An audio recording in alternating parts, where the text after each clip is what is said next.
नमस्कार दोस्तों, स्वागत है आपका अपनी कोचिंग विधि जुडिशियल एकेडमी में। और हम कर रहे हैं free judiciary coaching classes only on our YouTube channel, right? And in this lecture we are going to discuss section number 375 of the CRPC, which has now become section number 416 of the BNSS. Absolutely no changes except changes, cosmetic changes. What are the cosmetic changes? There was sub clause first, तो उसको रीनंबर्ड करके कर दिया गया ए।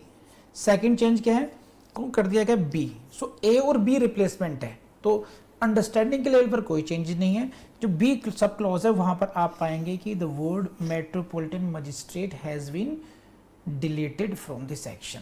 Otherwise there is no change understanding के level पर, learning के level पर, एग्जाम के पॉइंट ऑफ व्यू से कोई भी चेंज नहीं हुआ है। आपको वैसे ही पढ़ना है BNSS में जैसे कि आपने CRPC में पढ़ा था।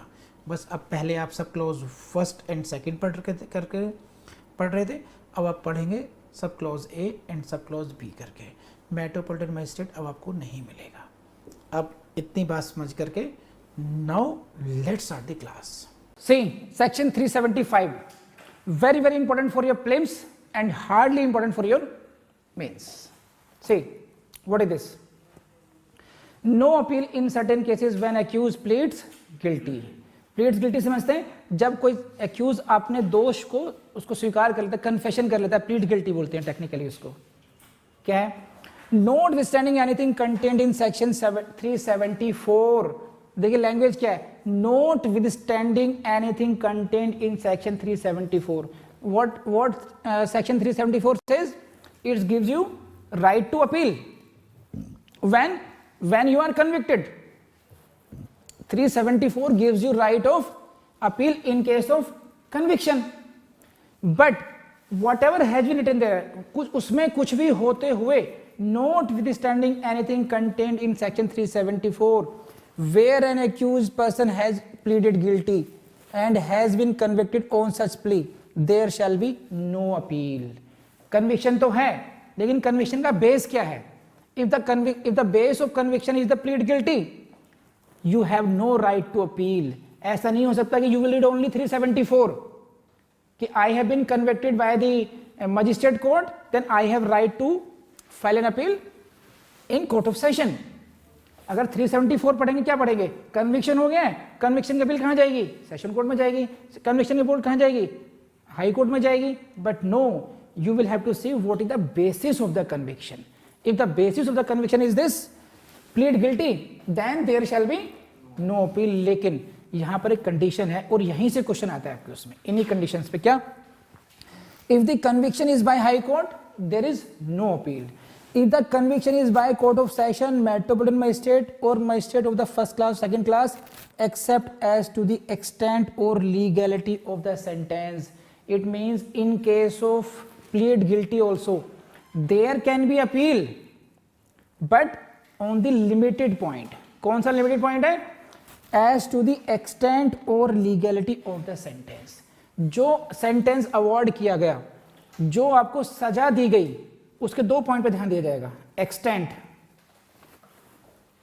विस्तार, कितना टाइम की सजा मिलनी चाहिए थी उसको, extent और legality। तो इस सेक्शन में आप दो ग्रुप बनाइए। पहला ग्रुप कौन सा हुआ? हाई कोर्ट का। If the sentence is awarded by high court, there shall be no appeal in any case. Fine. But if the sentence is awarded by court of session, MM और the JMIC JM second class, then there can be appeal in case of plead guilty also, but on 2 points only. What? On the legality or extent or legality of the sentence, की जो sentence सुनाया गया है वो भी proper as per law है या नहीं है। conviction को नहीं कर रहे हैं हम, challenge करा जा रहा पर। conviction will be upheld. You cannot challenge the conviction in the appellate court. You can challenge legality of the sentence, कि the magistrate was not empowered to impose such sentence. Only on that. If you understood this, raise hand. बहुत simple था, बढ़े आगे। लेकिन very important for, एक तो देखिए भाई 375 और 376 को एक साथ पढ़ेंगे आप लोग, तो याद रखें एक थोड़ा सा क्योंकि ये जो सेक्शंस हैं सब थोड़े बिखरे हुए हैं, कहाँ पर अपील शुरू हो जाती है, फिर कहीं पर फिर नो अपील, फिर अपील। तो इससे बचने के लिए अच्छा तरीका क्या है, 375 और 376 को these are the sections where no appeal on different reasons, इनको साथ पढ़िए।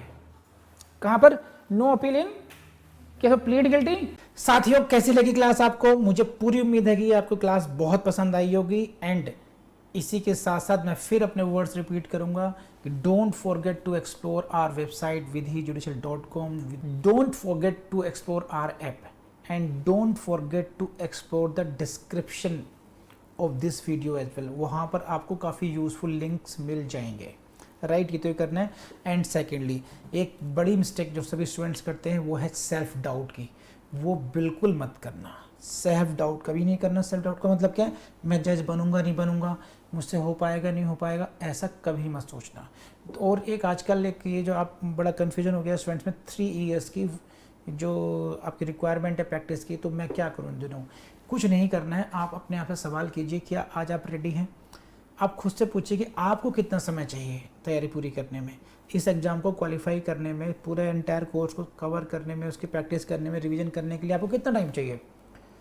तो आपको खुद पता चल जाएगा कि अभी आपको भी 1.5-2 साल चाहिए, आपको भी टाइम चाहिए।